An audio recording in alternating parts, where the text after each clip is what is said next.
The Lord had said to Abram, Go from your country, your people, and your father's household to the land I will show you. I will make you into a great nation, and I will bless you. I will make your name great, and you will be a blessing.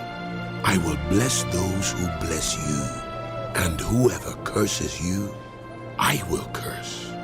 And all peoples on earth will be blessed through you. So Abram went, as the Lord had told him, and Lot went with him. Abram was 75 years old when he set out from Haran. He took his wife Sarai, his nephew Lot, all the possessions they had accumulated, and the people they had acquired in Haran, and they set out for the land of Canaan, and they arrived there. Abram traveled through the land as far as the site of the great tree of Moreh at Shechem. At that time the Canaanites were in the land. The Lord appeared to Abram and said, To your offspring I will give this land. So he built an altar there to the Lord, who had appeared to him. From there he went on toward the hills east of Bethel and pitched his tent, with Bethel on the west and Ai on the east. There he built an altar to the Lord and called on the name of the Lord. Then Abram set out and continued toward the Negev. Now there was a famine in the land, and Abram went down to Egypt to live there for a while, because the famine was severe. As he was about to enter Egypt, he said to his wife Sarai, I know what a beautiful woman you are. When the Egyptians see you, they will say, This is his wife. Then they will kill me, but will let you live. Say you are my sister, so that I will be treated well for your sake, and my life will be spared because of you.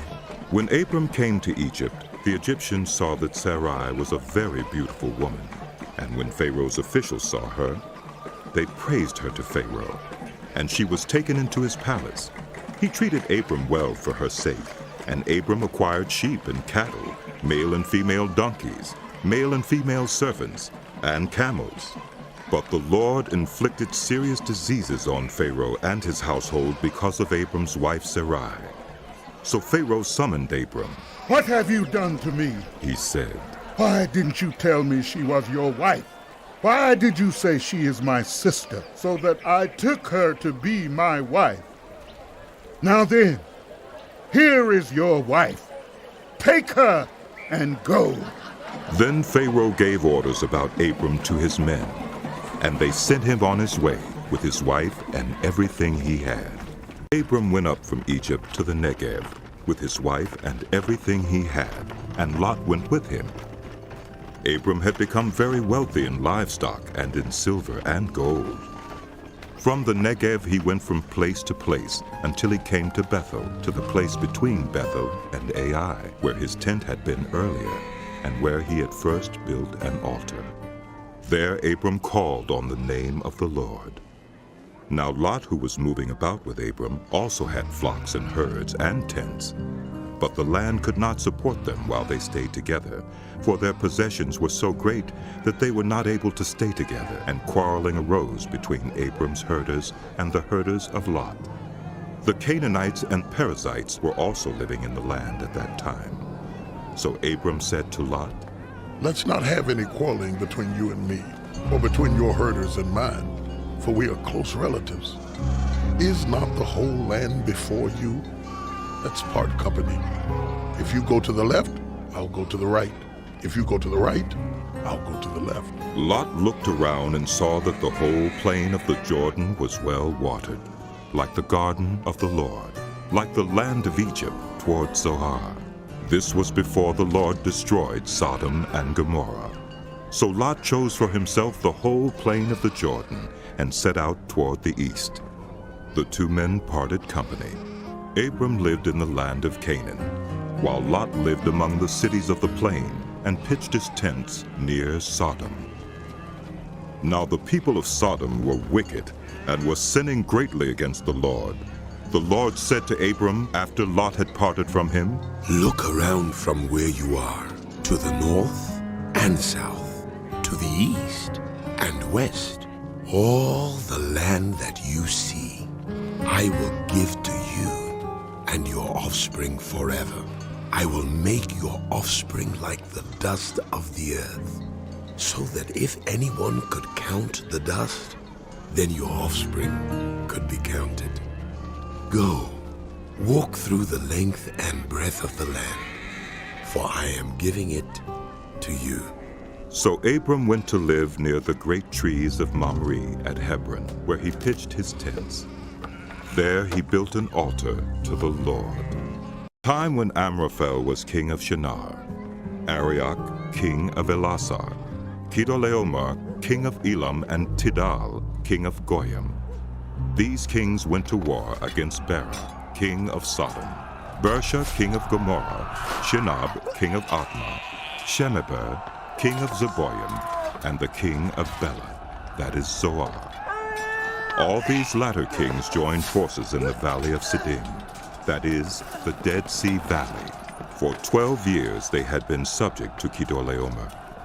But in the 13th year, they rebelled.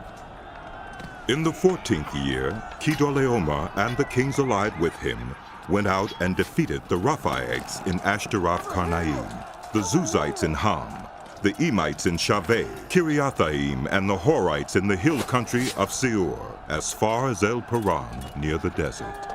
Then they turned back and went to En-Mishpat, that is Kadesh, and they conquered the whole territory of the Amalekites, as well as the Amorites who were living in Hazezon Tamar.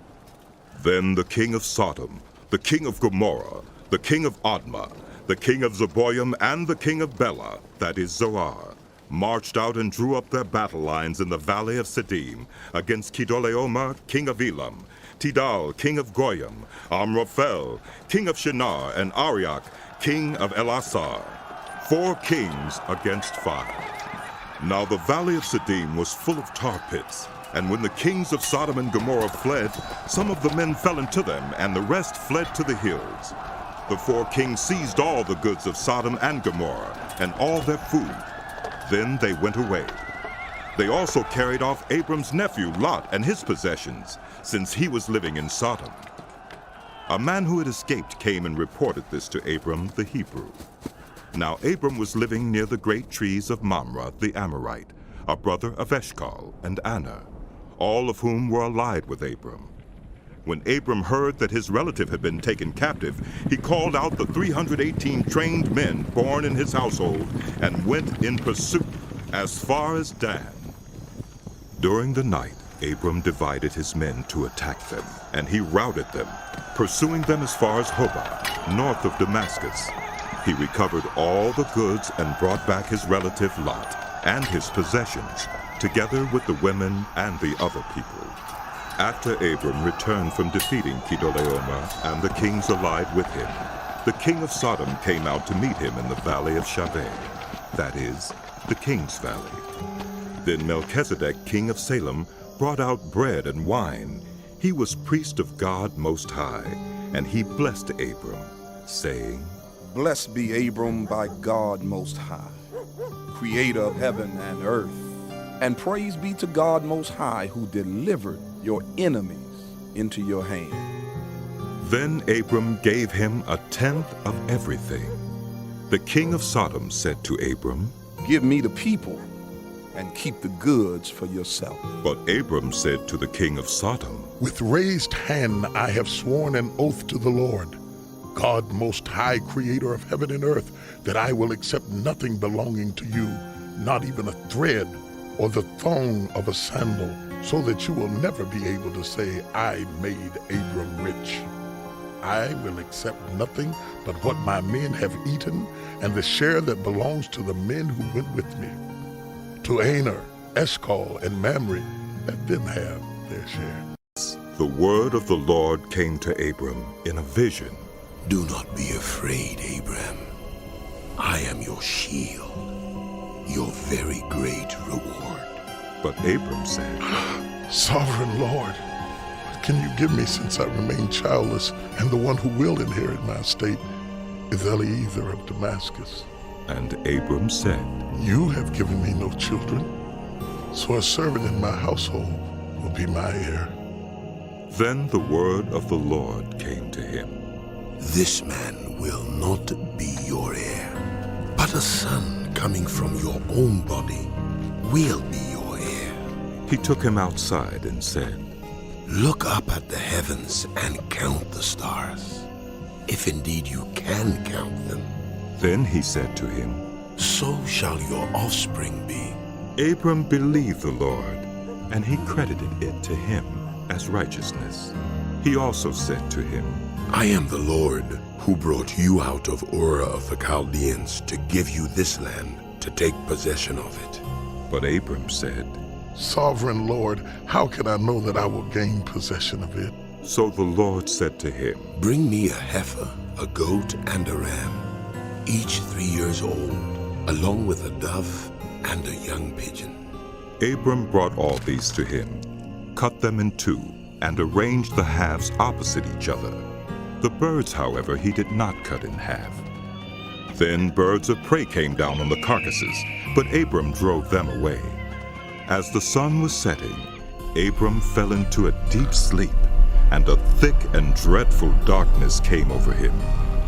Then the Lord said to him, Know for certain that for 400 years your descendants will be strangers in a country not their own, and that they will be enslaved and mistreated there. But I will punish the nation they serve as slaves, and afterward they will come out with great possessions. You, however, will go to your ancestors in peace and be buried at a good old age. In the 4th generation, your descendants will come back here, for the sin of the Amorites has not yet reached its full measure. When the sun had set and darkness had fallen, a smoking firepot with a blazing torch appeared and passed between the pieces. On that day, the Lord made a covenant with Abram and said, To your descendants I give this land, from the Wadi of Egypt to the great river the Euphrates, the land of the Kenites, Kenizzites, Cadmonites, Hittites, Perizzites, Rephaites, Amorites, Canaanites, Girgashites, and Jebusites.